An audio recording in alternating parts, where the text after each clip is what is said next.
Hey, Steph. Jeff Ferrato with Bay Area News Group. Can you talk about that game a couple years ago when Omri came in with the Kings and sort of lit up the Oracle with all of his threes, and you guys got involved in that? And is that sort of, when you think about that game, is that what you see him contributing for you guys? That was a crazy atmosphere.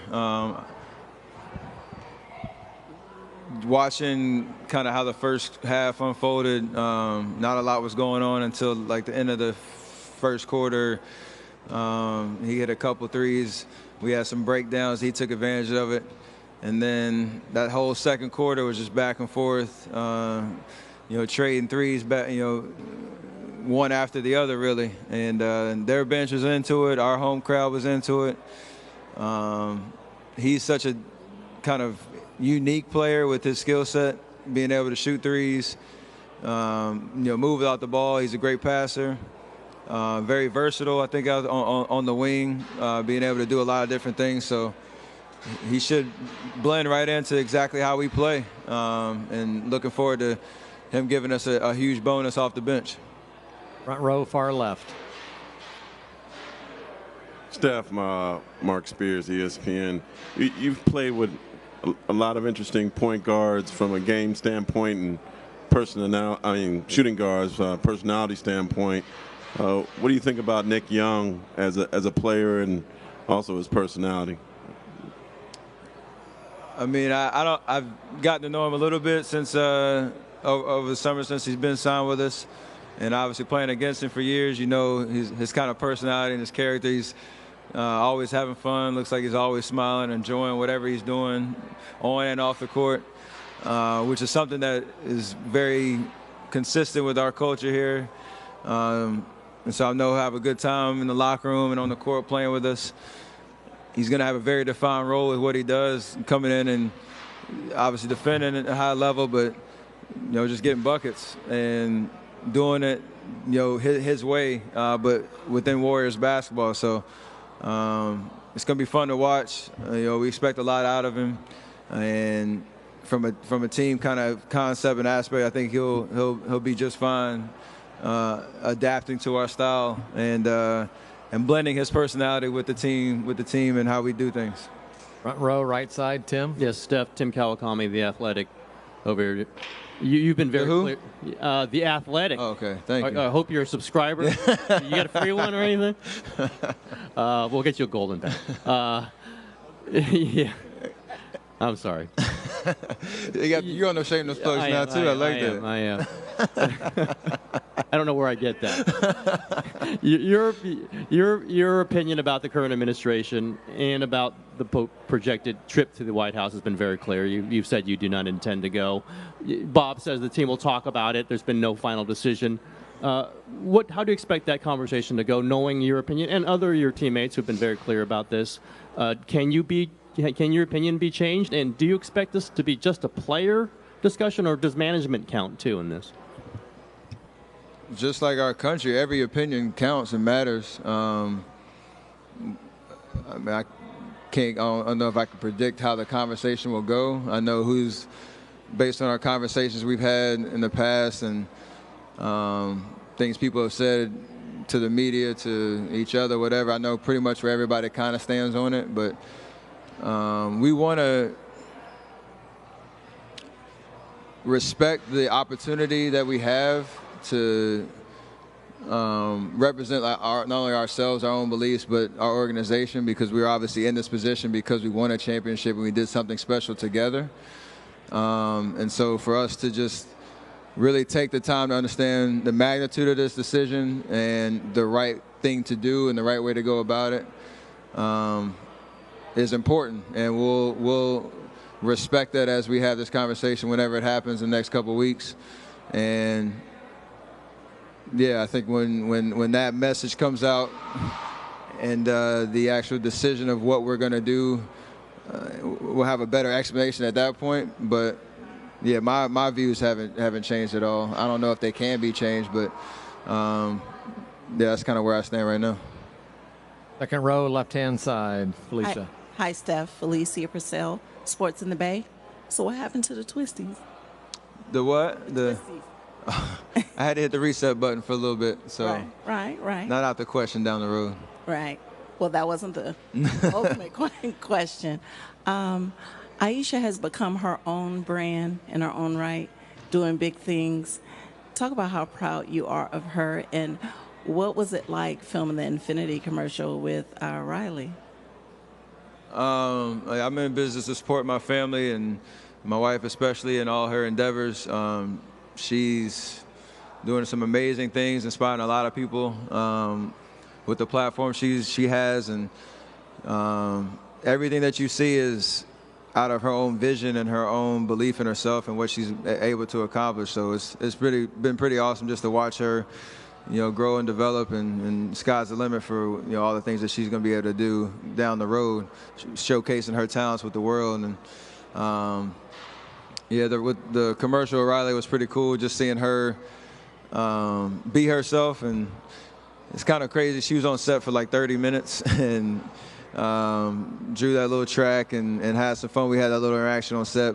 We were able to put together a pretty cool piece that now she gets to go, watch when she's graduating high school down the road, and I get to show her, this is what you were like when you were 5, having fun with Daddy. So that's pretty cool for me to be able to share that experience with her. Front row center, Chris. Chris Haynes, ESPN. What's up, Steph?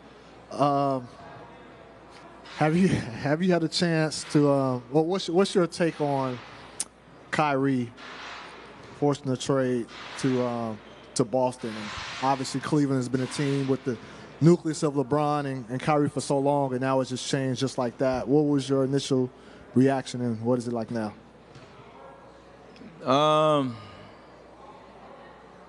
Yeah, I guess it was something unexpected, I guess, from the outside. You don't know what's going on or what's been going on the last 3 years in the organization. That's not for us to know. But I know Draymond pretty much said it well. I think I heard him say the fact that he's betting on himself and wherever he didn't know what situation he was going to end up in, and when he requested the trade, and I don't think it mattered to him because he has 100% confidence in himself to be the player that he really thinks he is, and that's huge. That confidence that speaks volumes. They obviously accomplished a lot, 3 straight finals, and obviously winning the championship last year. So it was a great run for us playing against that particular lineup, and now as you go forward this year, it's gonna be crazy just watching the storylines and how the Eastern Conference unfolds throughout the course of the season. So I think we play right after them on opening night, but it should be a fun game to watch on the 17th. Front row center, Tim. Hey, Steph. Tim Bonderson, The Washington Post. You talked before about the White House visit and how this whole thing's become pretty important to you. I know you said to Rachel before that you want it to be a statement, that you guys are making a statement by not going. That's kind of your opinion on it. What kind of statement do you want to make by doing that? And you're not exactly Draymond in terms of kind of taking forceful positions on things all the time. Why have you decided that this is something you really want to make a big statement about? Is I don't think I don't want to go. That's really it. I mean, that's kind of that's the nucleus of my belief, and I think it is different. It's not just me going to the White House. If it was, this would be a pretty short conversation. But it's like I said, it's the organization, it's the team, and it's hard to say because I don't know exactly what we're going to do in lieu of, or if we do go, if we don't go, or whatever. But my beliefs stay the same. So I have a better answer for that once I can kind of understand where the group is too. What do you want that statement to be? Oh, you mean if that were the case? Yeah, like what like you said you want to make that to be a statement, like, you guys would make a statement by we don't stand for basically what our president has, the things that he said and the things that he hasn't said in the right times, that we won't stand for it. And by acting and not going, hopefully that will inspire some change when it comes to what we tolerate in this country and what is accepted and what we turn a blind eye to. I mean, it's not just the act of not going. There are things that you have to do on the back end to actually push that message into motion.